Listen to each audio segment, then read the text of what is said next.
আপনি কি জানেন, খাবার বা যে কোনো কাজের আগে একটি ছোট শব্দ না বললে শয়তান সেই কাজের অংশীদার হয়ে যায়? বিসমিল্লাহ পড়তে হয়।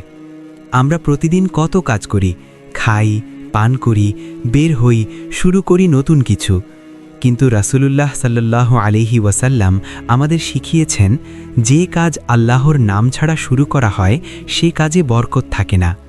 রাসূলুল্লাহ সাল্লাল্লাহু আলাইহি ওয়াসাল্লাম বলেছেন, তোমাদের কেউ যখন খাবার খায় তখন সে যেন আল্লাহর নাম নেয়, বিসমিল্লাহ বলে। আর যদি শুরুতে ভুলে যায় তবে মনে পড়লে বলবে, বিসমিল্লাহি আউয়ালাহু ওয়া আখিরাহু। এটি সুনান আবু দাউদ, তিরমিজির হাদিস।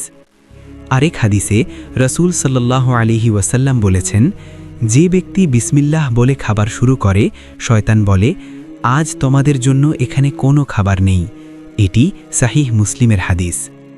ভাবুন একবার, একটা ছোট শব্দ বিসমিল্লাহ, এই একটিমাত্র শব্দে খাবারে বরকত আসে, শয়তান দূরে থাকে, আর সাধারণ কাজও ইবাদতে পরিণত হয়। হয়তো আপনি তাড়াহুড়ো করেন, হয়তো ভুলে যান, কিন্তু আজ থেকে চেষ্টা করুন, খাবার হাতে নেওয়ার আগেই বলুন বিসমিল্লাহ। হয়তো এই এক শব্দই আপনার রিজিকে বরকত আনবে, আপনার কাজে শান্তি দিবে, আর আপনার দিনটাকে আল্লাহর নামে শুরু করাবে।